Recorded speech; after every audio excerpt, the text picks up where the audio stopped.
At my own wedding, my fiancé's family humiliated my uncle. I didn't hear the music anymore, just the sharp, careless laughter cutting through the hall like glass. My uncle stood near the back, shoulders slightly bent, wearing the same neatly pressed but worn suit he'd owned for years. I noticed the way his hands folded together, not out of habit, but to hide the tremble. They couldn't even buy him a new outfit. Someone whispered loudly enough to be heard. Probably came here for free food, another added. Then came the final insult, one of them physically, guiding him away from the front row, pushing him toward a dim corner table as if he were an inconvenience that needed to be hidden. I looked at my fiancée.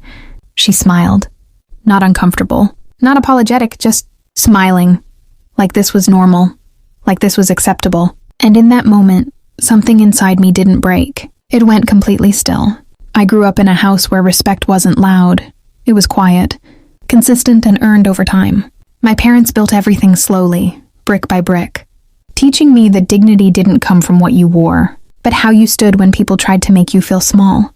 And my uncle, he was the one who lived that lesson every single day. He never had much money, but he was the one who paid my school fees when my father's business collapsed, the one who showed up quietly without needing recognition. To the world, he looked like a man who had fallen behind. To me, he was the reason I ever moved forward. Maybe that's why I learned early to stay quiet, to observe. People underestimate silence. They assume it means weakness or lack of awareness.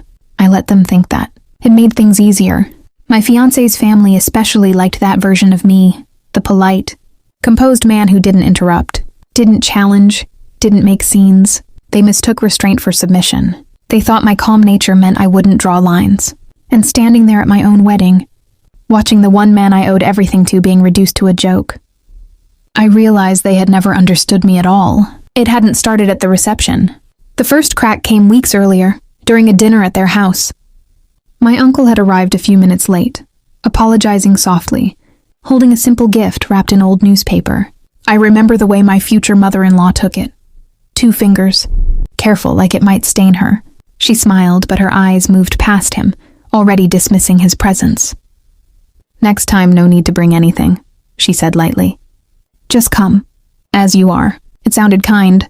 It wasn't. At the engagement ceremony, they arranged the seating with quiet precision. My uncle's name was missing from the main table. When I asked, someone laughed gently and said, "Oh, we assumed he'd be more comfortable with the extended guests." Comfortable, hidden. Even my fiancé had begun to echo them in small, almost invisible ways. A pause before introducing him. A change in tone when he spoke. Once, when he offered to help with preparation, she said, "No, it's okay." This is a bit formal, as if he didn't belong in that world. Each moment was small enough to ignore, easy to excuse, but they added up. And by the time I stood in that wedding hall, watching him being pushed to the back, I realized none of this was accidental. It was deliberate, carefully polite, and deeply cruel.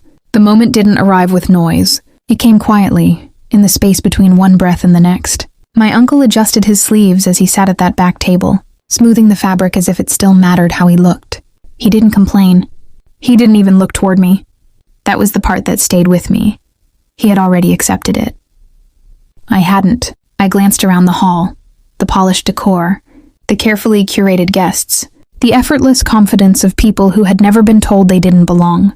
My fiancé stood among them, laughing softly, blending in perfectly. And I saw it clearly then. This wasn't just about one moment of disrespect. This was the life they expected me to step into. A life where I would stay silent, while they decided who mattered and who didn't. Where the people who built me would be quietly erased to maintain appearances. I felt something settle inside me. Not anger, not even hurt. Just clarity. I walked toward the stage, each step steady, unhurried. Conversations softened as I passed, the room sensing a shift it couldn't yet name. The microphone was still warm from the last speech. I picked it up, looked once toward my uncle, and decided I was done being the version of myself they had mistaken for weak. I didn't improvise. That would have been reckless. Long before this day, I had learned to separate emotion from action. After the engagement, I had quietly reviewed every document tied to the wedding, the venue contracts, vendor agreements, even the joint financial arrangements. My fiancé insisted we simplify by putting under her family's management. I agreed at the time, calmly, completely. What they didn't notice was what I didn't sign. My name was present where it needed to be, on approvals, on payments, but absent from anything that transferred control. The venue? Booked under my company's account. The catering? Paid in advance, but with clauses allowing immediate cancellation by the primary holder. Even the guest accommodations were secured, through a business line they never thought to question. I also knew their habits, their reliance on image, their assumption that everything would proceed exactly as planned because it always had. So I let it. I smiled when expected, nodded through conversations, watched them build their perfect evening on a foundation they believed was theirs. And while they focused on appearances, I made one quiet call earlier that morning, confirming a simple instruction. Nothing moves forward without my word. All I had to do now was give it. I didn't raise my voice. I simply spoke into the microphone, calm enough that people had to lean in to hear me. I think there's been a misunderstanding tonight, I said, my eyes moving briefly across the room before settling on my uncle, about who belongs and who doesn't. A few uneasy laughs. My fiancé shifted slightly, still smiling, but tighter now. I took out my phone. One message. Sent. At first, nothing happened. Then the lights flickered once.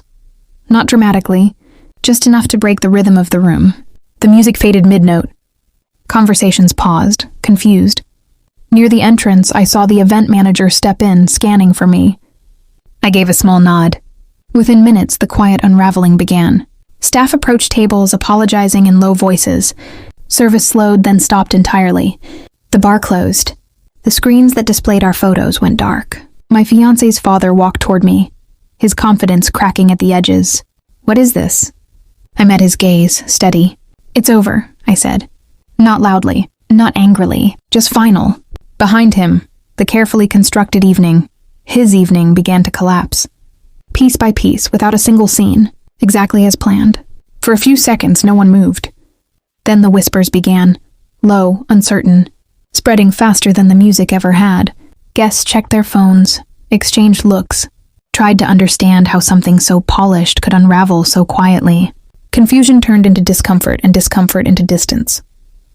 People started stepping away, not dramatically, just enough to avoid being part of it. My fiancé's smile disappeared first. What did you do? She asked, her voice no longer steady. Not angry, worse, exposed. Her father tried to recover, speaking to staff, making calls that went unanswered. Authority only works when it's recognized. Tonight it wasn't. I could see it in the way people stopped listening to him. And then there was my uncle. He stood slowly from that back table, not rushing, not reacting, just watching. For the first time that evening, no one was looking past him. I realized then what this had cost. A wedding. A future I had once agreed to. The version of my life that would have been easier, quieter, accepted. But some things demand a price. Respect is one of them. And if you've ever been the person pushed to the back, told, politely, that you don't belong, then you understand why this moment mattered. By the time the hall had emptied, the silence felt different. Not heavy, not tense, just honest. I found my uncle outside, standing near the parking area, adjusting his cuffs again out of habit. For a moment, neither of us spoke. Then he looked at me, not with pride, not even surprise, but with something steadier, understanding. You didn't have to do all that, he said quietly. I did, I replied. And for the first time that day, I felt no weight behind the words. We left together, not as an exit, but as a choice. In the days that followed, the calls came, some angry, some pleading, some pretending nothing had happened. I didn't answer most of them. There was nothing left to explain. The engagement ended without negotiation. Clean, final. What surprised me wasn't the loss. It was the clarity that came after. I hadn't ruined my future. I had corrected it, removed what didn't belong before it could define me. And in doing so, I understood something my uncle had lived his whole life. Dignity isn't given by a room full of people. It's protected by the one who refuses to bow in it.